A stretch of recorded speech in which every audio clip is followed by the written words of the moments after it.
શ્રી મહાપ્રભુજીનો ઉત્સવ આવે ત્યારે આપણે ગાયન કરીએ કે લીલા હોતી જૂની, એટલે કે શ્રી વલ્લભનું સ્વરૂપ કેવું છે?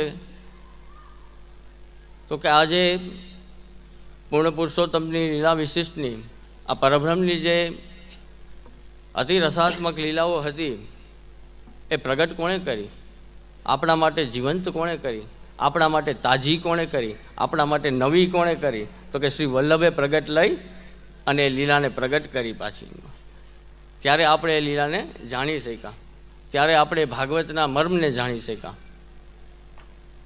તો એ જ કીર્તન, એ જ વધાય શ્રી ગુસાઈજીનો ઉત્સવ આવે ત્યારે પણ એ જ લાગુ પડે, 7 બાળકોના ઉત્સવ આવે ત્યારે પણ એ જ લાગુ પડે, અને તે પછી અદ્યાવધિ દરેકે દરેક પૂર્વાચાર્યોના જ્યારે જ્યારે આપણા ગુરુદેવનો ઉત્સવ આવે ત્યારે આપણને એ જ વધાય લાગુ પડે કે આપણા માટે લીલા હોતી જૂની નાતર. જો આપણા ગુરુદેવ પ્રગટ ના થયા હોત તો આપણા માટે એ લીલા આપણા હૃદયમાં એ પ્રકાશ ના કરે.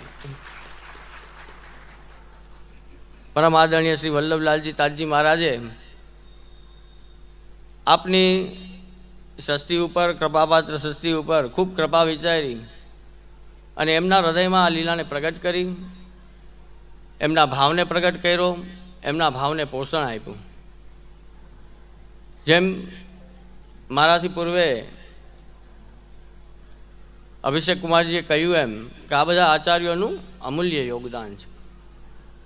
એ આચાર્યોની જનરેશન, એ વૈષ્ણવોની જનરેશન, એ કીર્તનકારોની જનરેશન, આ બધી એક જનરેશન થઈ ગઈ કે જેની સુવાસ, જેની સુગંધ આજે પણ આપણે અનુભવી રહ્યા છીએ. આજે પણ આપણને એ સુગંધની અનુભૂતિ થાય છે. આપના વચનામૃત, આપનું સેવાપરાયણ જીવન, આપની મેંડ, આપની અપરસ, આપની જીવન પદ્ધતિ, તો આ બધું શું છે? એ સુવાસ છે, સુગંધ છે કે જેને આજે આપણે આપશ્રીના 94માં ઉત્સવ ઉપર પણ એ સુવાસનો અનુભવ કરી રહ્યા છીએ, એનો આનંદ લઈ રહ્યા છીએ. આચાર્યોમાં હું તો ઘણી વખત હસતો હોઉં મારા પ્રવચનમાં કે આપણા જેવી સગવડ તો ક્યાંય નથી પુષ્ટિ માર્ગ જેવી. જુઓ, એક વસ્તુનો વિચાર કરો કે દરેકે દરેક સંપ્રદાય કે સિસ્ટમ હોય કે વિચારકો હોય, ઉપદેશકો હોય, દરેકમાં એક સિસ્ટમ હોય છે કે એમના ગુરુ સ્થાને જે બિરાજતા હોય એ વધારે પડતા સંન્યાસી હોય છે, એ ગ્રહસ્થી હોતા નથી. હવે આ પુષ્ટિ માર્ગનું એડવાન્ટેજ છે કે નહીં? તમે લોકો એ ગ્રહસ્થી અને અમે લોકો એ ગ્રહસ્થી.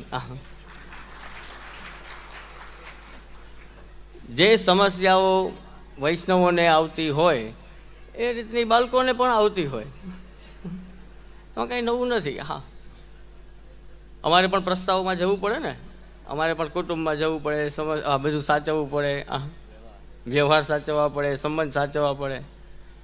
તો તમારી જે બધી સમસ્યાઓ છે એ બાળકો સમજી શકે ને એવું કોઈ વધારે ના સમજી શકે.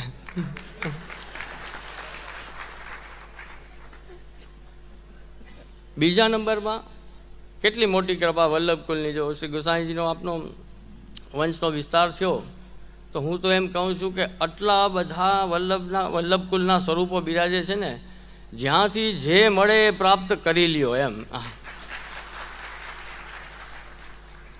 આ તો એક કૃપાનું માધ્યમ છે કે તમને કેવી રીતે ક્યાંથી કૃપા થાય. પણ એ સુગંધને ઓળખવી પડે, એ સુવાસને ઓળખવી પડે. એ સુગંધ આવી જોઈએ. જ્યાં પણ અનુભવ કરો, ક્યાંક પણ તમને ભગવત ભાવ દેખાય તો એનો અનુભવ કરો, એ સુગંધ લ્યો એની. એ બધી સુગંધ છે પુષ્ટિ માર્ગની, એ બધા કિંમતી છે. કોઈને કીર્તનો આવડતા હોય તો એ કિંમતી છે, કારણ કે એ પુષ્ટિ માર્ગની એક સુગંધ સાચવીને બેઠો છે. કોઈને સામગ્રી આવડતી હોય તો એ પુષ્ટિ માર્ગની એક સુગંધ સાચવીને બેઠો છે. એમ રાગ, ભોગ, શિંગાર આદિમાં જે પણ સેવામાં એની નિપુણતા હોય કે સેવા એને ભગવત કૃપાથી આવડતી હોય અને એ કરતો હોય, સેવા રત હોય, તો એની એક સુગંધ છે. એ પુષ્ટિ માર્ગની સુગંધ સમાજમાં ફેલાવે છે. તો એને જાળવી રાખીએ. આપણને કંઈ કદાચ ના આવડતું હોય તો અલૌકિકમાં તો હું એમ માનું છું કે જલ્દી કૃપા થાય છે. લૌકિકમાં કદાચ ઠાકોરજી વિચારે કે આ હમણાં લાયક સમય છે કે નહીં. આપણે માગતા તો ઘણું બધું હોય, વિચાર તો ઘણા બધા આવતા હોય લૌકિકમાં કે પ્રભુ આવી કૃપા કરી દે તો સારું થઈ જાય, આમ થઈ જાય તો સારું થઈ જાય, આમ થઈ જાય તો સારું થઈ જાય. પણ પ્રભુ છે ને આપણા સમજુ, જો માતા પિતા સમજદાર માતા પિતા હોય ને એ વિચાર કરે કે એનું સંતાન, એના છોકરાઓ કદાચ માંદા પડ્યા હોય ને અને પછી જીદ કરે કે આવી ઠંડી હોય, શરદી થઈ ગઈ હોય, તાવ આવતો હોય અને માતા પિતા પાસે જીદ કરે કે મારે આઈસ્ક્રીમ ખાવું જ છે, તો એના મા બાપ સમજદાર હોય તો એ ખવડાવે? ના ખવડાવે ને. એમ જીવ ઘણી બધી જીદ તો કરતો હોય, આઈસ્ક્રીમ ખાવી છે, આઈસ્ક્રીમ ખાવી છે, પણ ઠાકોરજી જાણતા હોય, એ સમજદાર મા બાપ હોય. ઠાકોરજીને એમ થાય કે અને અત્યારે જો આઈસ્ક્રીમ ખવડાવીશ ને તો મરી જાય, અત્યારે માંદો તો છે જ, આપણી લાયકાત હોય નહીં, સંયોગ હોય નહીં, ભાગ્ય હોય નહીં. હવે જુઓ એક સીધી વાત સમજો, સુખી રહેવું હોય ને, સુખીના સામર્થ્ય, સુખ, આ બધી વસ્તુ એવી છે કે તમારી પાસે સાધન સંપત્તિ હોય એટલે તમે સામર્થ્યવાન છો એવું નથી. પણ સાધન સંપત્તિ હોવા છતાંય એના વિના હું ચલાવી લઈશ ને એનું નામ સામર્થ્ય. સામર્થ્ય ત્યાં પ્રગટ થાય છે. આપણે મને એસી વગર નહીં ચાલે, એ હલ્યો, મને ઓલા વગર નહીં ચાલે, મને ગાદલા વગર નીંદર ના આવે, મને બેડ વગર આમ ના થાય, મને આમ ના થાય, મને આમ ના. એટલા આપણે નબળા છીએ. જ્યારે જ્યારે એવા વિચાર આવે ને ત્યારે વિચારવું કે આપણે એટલા નબળા છીએ. એ બધું હોય ભગવત કૃપાથી. જો શ્રી ગુસાઈજીના સમયમાં છે ને, કાકાજી સમય આજ્ઞા હોય, શ્રી ગુસાઈજીના સમયમાં પણ એવા હતા. આપનો વૈભવ જોઈ અને એવું કહેવાવાળા હતા કે એ કહે કે સંન્યાસી. પણ શ્રી ગુસાઈજીનું આપનું સામર્થ્ય હતું કે એક વારમાં કે આ મારા નવનીતલાલ લઉં ને બાકી બધું છોડીને આ ચાલ્યો. એ ત્યાગની સામર્થ્ય કેમાં હતી? તો શ્રી વિઠ્ઠલનાથજી શ્રી ગુસાઈજીમાં કે બધું હોવા છતાં પણ એક ક્ષણમાં છોડી દેવું. તો એટલી મોટી ગ્રહસ્થી આપે કરી, 2 વહુજી, 7 બાલક, 4 બેટીજી. કેના માટે? કે ભગવત સુખ વધારે સારી રીતે સચવાય એના માટે. અને એમાં એક દિવસ પણ પ્રસંગો આપ લોકો વાંચતા જશો, એમાં એક દિવસ પણ શાકમાં કંઈક સડી કે આવી ગઈ સામગ્રીમાં તો આપને અત્યંત દુઃખ થયું કે આટલી મોટી ગ્રહસ્થી, આ પરિવાર, આ સંપત્તિ, આ બધું શું કામનું જો ઠાકોરજીનું સુખ સચવાતું ના હોય તો. મને એક અન્ય માર્ગી મારો મિત્ર છે ને, મને કે તમારે ત્યાં તમારા ધર્મમાં આ બહુ સારું છે, એ કે લગ્ન કરવાની છૂટ ને ધંધા કરવાની છૂટ ને સંસારની બધી છૂટ. એટલે મેં કહ્યું એ એમને છૂટ નથી. જુઓ શ્રી મહાપ્રભુજીએ સ્પષ્ટ આજ્ઞા કરી કે ભગવાન જોઈએ છે, પહેલાં તો એ નક્કી હોવું જોઈએ. આપણે ક્યાંક ચાલવું હોય ને, ક્યાંય પણ એક યાત્રા છે, આપણે ચાલવાનું નક્કી કરવું હોય ને તો પહેલાં ક્યાં ઊભા છીએ એ જોવું પડે. પહેલાં તો અત્યારે ક્યાં છીએ, તો પછી ત્યાંથી શરૂઆત કરીએ અમે. શ્રી મહાપ્રભુજી પહેલી આજ્ઞા તો એ જ કે ભગવાન જોઈએ છે, નિશ્ચય કરો. આ બે બાજુની વાત ન રાખો, દૂધમાં ને દહીંમાં 2 પગ રાખીએ આપણે, એમ નહીં. ભગવાન જોઈએ છે કે નહીં. દયારામભાઈ કહે છે ને કે નિશ્ચયના મહેલમાં વસે છે મારો વાલમો. એક નિશ્ચય જરૂરી છે કે હા મારે ભગવાન જોઈએ છે, આ મનુષ્ય દેહ મળ્યો છે, વૈષ્ણવના ઘરમાં મારો જન્મ થયો છે, તો હવે મારે ભગવત પ્રાપ્તિ કરવી જ છે. પણ આપણે સમસ્યા શું છે ખબર? ઘણા બધા વૈષ્ણવો મેં એવા જોયા છે કે એ આમ એવું વિચારતા હોય કે પછી કંઈક મળશે, અત્યારે સેવા કરીએ ને એટલે પછી કંઈક મળશે. તો એક વાત સમજી લો, પુષ્ટિ માર્ગમાં પછી કાંઈ મળવાનું નથી હો. આ બ્રહ્મસમન લીધું ને તમને ઠાકોરજી પધરાવ્યા એટલે મળી ગયું, એમ શરૂ થઈ ગયું.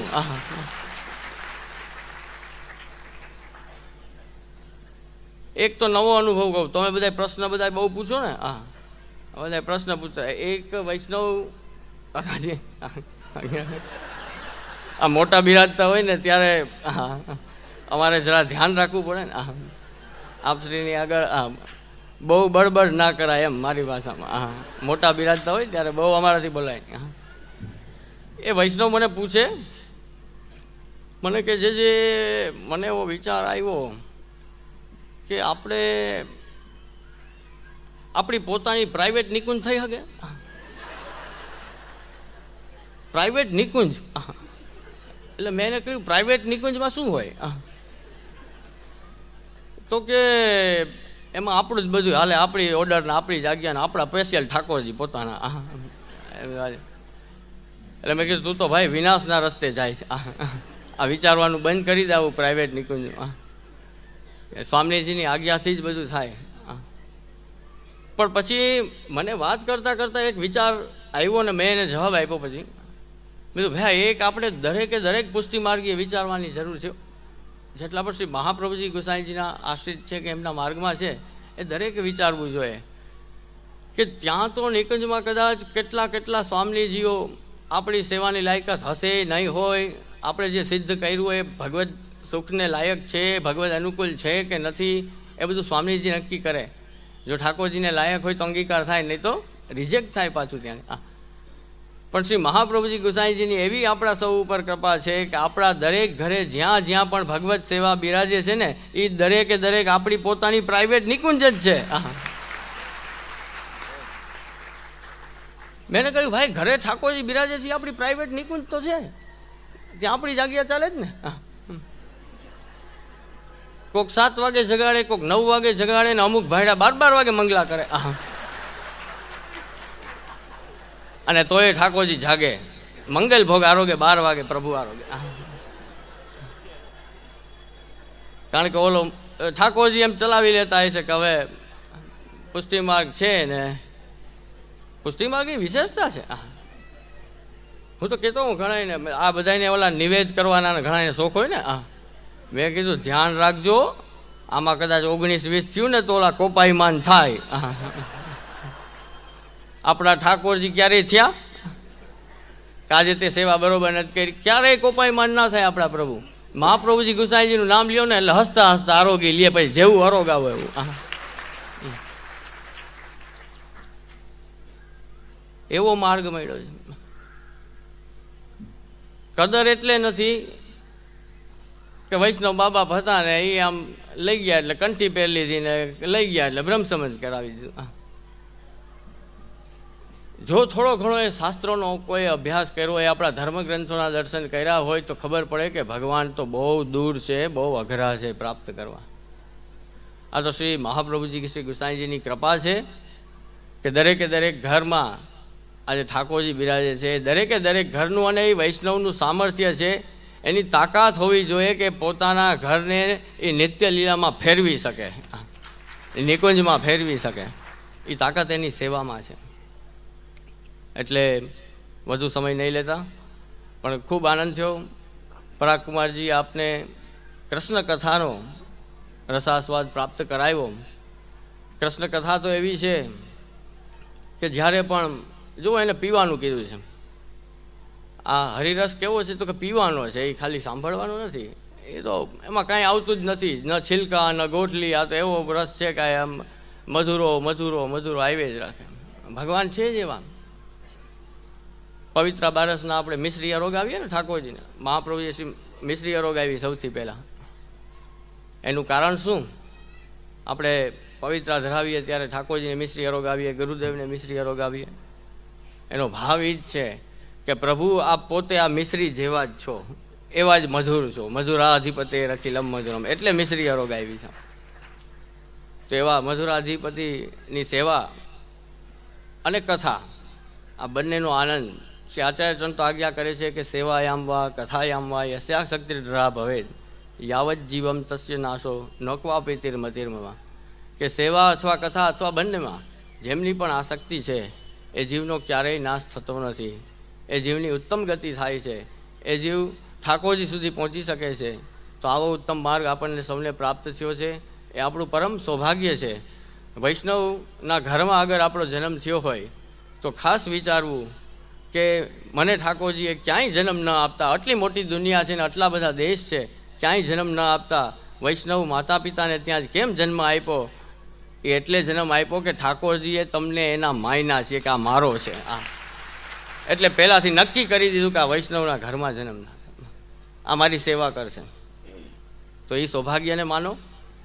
આ પરમ સૌભાગ્ય છે, આ કોઈ સાધારણ વસ્તુ નથી. તો એ સૌભાગ્ય સાથે જીવીએ, એ આનંદ સાથે જીવીએ. બાળકો કૃપા વિચારે જ છે અને ખૂબ કૃપા કરે છે. બસ એ કૃપાને જીરવતા રહીએ અને જીવનનો આનંદ લેતા રહીએ. વલ્લભી સૃષ્ટિ સમાજ સંગમિલ જીવન કો ફલ પાઈએ. અવારનવાર આવા સુંદર અવસરો આપણને મળતા રહે અને સૌરાષ્ટ્રમાં હજી એ પુષ્ટિ માર્ગની સુગંધ જળવાયેલી છે. એ આપણા સૌ માટે ખૂબ ખૂબ આનંદની વાત છે કે હજી પણ એવા જ મનોરથો, હજી પણ વૈષ્ણવના એવા જ ભાવ છે, હજી પણ બાળકોની એટલી જ કૃપા છે. તો આ આનંદ અવિરત શ્રી મહાપ્રભુજી ગુસાઈજીની કૃપાથી જળવાયેલો રહીએ. ફરીથી આયોજનમાં જે પણ સેવાભાવી કાર્યકર્તાઓ, મનોરથી પરિવાર બધાએ જે સેવા કરી છે એમને ખૂબ ખૂબ અભિનંદન. અમારા શ્રી પરાગકુમારજીને પણ ખૂબ ખૂબ અભિનંદન અને અનંત શુભેચ્છાઓ કે આપ આવી જ રીતે વૈષ્ણવ સૃષ્ટિ ઉપર કૃપા વરસાવતા રહ્યો, એમના ભાવનું અને જ્ઞાનનું પોષણ આપ કરતા રહ્યો, એવી ખૂબ ખૂબ શુભેચ્છાઓ સાથે વિરામ લઉં છું.